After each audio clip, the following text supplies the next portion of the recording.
Good morning. My name is Alex.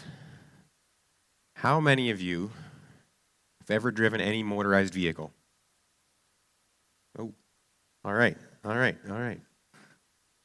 was scared nobody was going to raise their hand, and then I would have to ask how many have seen a motorized vehicle.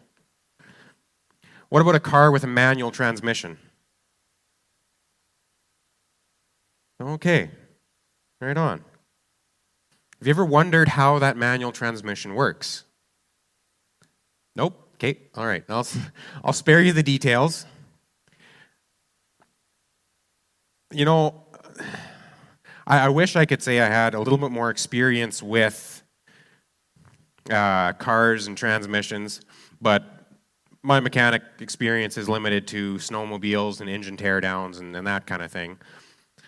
But to the best of my understanding, the basic principle of a manual transmission is as the gears inside of it interact with each other, the output shaft turns and then your wheels turn and good things happen. But also, if those gears aren't quite lined up, if the speeds aren't matched, you end up with a bit of a grinding noise, and again, nothing happens. And this principle applies to several areas of life. You know, like your relationships, for example. If you're not engaged in your relationships, what happens? They start to fade. Or if you're not engaged at work, after a while, you tend not to work there. Am I wrong? I'm not saying you're getting fired. You might quit. Luke 5:12 and 13. While Jesus was in one of the towns, a man came along who was covered with leprosy. And when he saw Jesus, he fell with his face to the ground and begged him, "Lord, if you're willing, you can make me clean." And Jesus reached out his hand and touched the man. "I am willing," he said, "be clean." And immediately the leprosy left him. Then in Luke 6:6-10, on another Sabbath he went into the synagogue and was teaching. And a man was there whose right hand was shriveled. The Pharisees and the teachers of the law were looking for a reason to accuse Jesus, so they watched him closely to see if he would heal on the Sabbath. But Jesus knew what they were thinking and said to the man with the shriveled hand, "Get up and stand in front of everyone." So he got up and stood there. And then Jesus said to them, "I ask you, which is lawful on the Sabbath? To do good or to do evil? To save a life or to destroy it?" He looked around at them all and then said to the man, "Stretch out your hand." He did so, and his hand was completely restored. What similarities do you see between the two stories? You see, I was talking about engaging. And when you don't engage, things start to fade.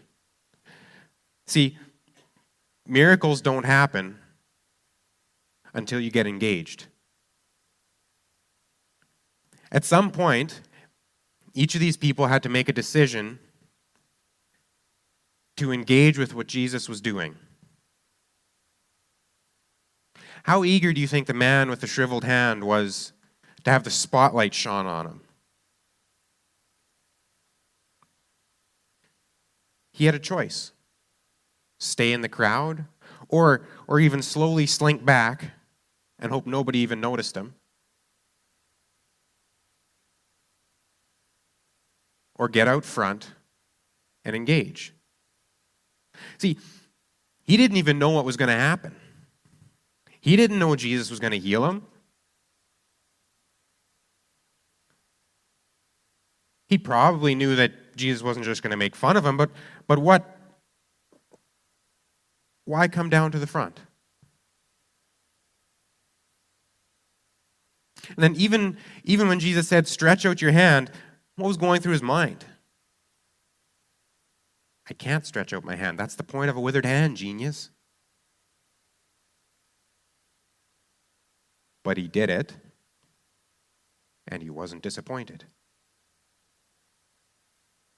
All throughout the Bible, example after example, Old Testament and New. Before things started happening, people had to match the speeds and then engage. Even think of Naaman going to Israel to get cleansed of leprosy. He just about missed it. He just about tossed his healing out the window because he wouldn't follow instructions. He wouldn't match the speeds and engage. But when he finally did, he was healed. Jesus himself did over 35 recorded miracles, and in every circumstance, there was some level of involvement from the person on the receiving end. Matthew 7, 7 and 8. Ask, and it will be given to you. Seek, and you will find. Knock, and the door will be open to you. For everyone who asks, receives. The one who seeks, finds. And to the one who knocks, the door will be opened. The keys are asking, seeking, and knocking. All action words. Now, don't get ahead of me and get all namey claimy. Nowhere in that verse does it say, when you ask, you'll get exactly what you ask for. When you seek, you'll find exactly what you're looking for. And when you knock, the exact door you want opened, that's the one that'll open. It doesn't say that. But the following verses say that no father will give a stone to a son looking for bread. You're not going to give a snake to a son looking for a fish. And so how much more will God give good gifts to his children? The verses don't say that you'll get what you want, only that you'll get good gifts. I prayed for years that my parents wouldn't split up. I prayed, I asked, I begged, I pleaded, and it still happened.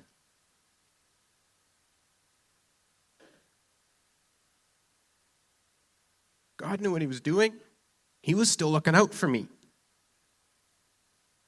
I got a new mom. God isn't a genie. He will not be bullied. And he won't force anyone to do anything because that violates the free will that he created. But he loves his children. And he wants to give good gifts. In James 4, you desire, but you do not have, so you kill. You covet, but you cannot get what you want, so you quarrel and fight. You do not have because you do not ask God. God is a good daddy who wants to give good gifts to his children.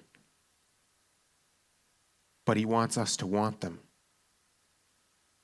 He wants us to ask. He wants us to talk to him.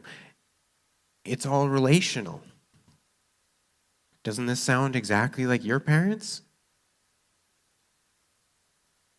Here's something interesting, though. In 1 John 5, this is the confidence we have in approaching God, that if we ask anything according to his will, he hears us. And if we know that he hears us, whatever we ask, we know that we have what we asked of him. This verse talks about asking for things according to his will. And that is how to get exactly what you ask for. The asking according to his will, that's the speed matching. And the ask is the engage. This goes beyond our own personal prayer lives, though. We've recently had a few different groups come through here over the last month or so talking about, their ministries. Like Kingdom H2O, hitting the streets and seeing the love of Jesus poured out through healing and miracles and just connecting with people. Did you engage that Sunday when the floors opened up for prayer? Did you match the speed of your gears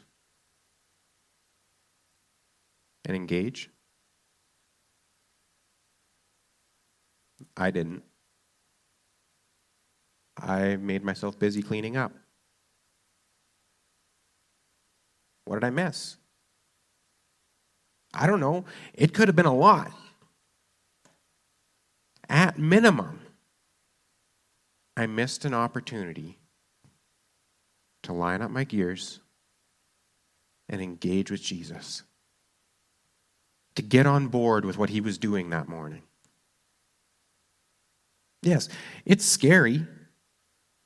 We're a charismatic church filled with Mennonites and Catholics. Yeah, it's scary getting involved in some of these things. It's new. We're not used to it. And no, there's no guarantees, because God's not a genie and we live in a fallen world. But what do you have to lose? Worst case scenario, absolute worst case scenario, you've talked to your daddy, your creator, and you've deepened that relationship. But best case scenario, you walk away radically changed. I kept this one short so we could have plenty of time for prayer. If you want to leave, you can. But I dare you to engage. Come and meet Jesus. Sit in your chairs for a little bit. Have some one-on-one time. Try to line up, match the speeds. And then when you're ready, come partner with one of our prayer team and engage. With all this talk about matching speeds, remember, God always gives good gifts. It just may not be exactly what you're asking for. If you don't ask quite according to his will, he's not going to give you a stone or a snake. He might, though, give you a new mom. But she'll far exceed any expectations or dreams you had. Daddy God, we're here for you. We came this morning to meet with you, and you showed up. Just like you do every morning, because you are faithful. Thank you for being the same yesterday, today, and forever. Thank you that you love each and every one of us here this morning, and that you want to meet with us exactly where we're at, meet our needs, and give good gifts. Amen.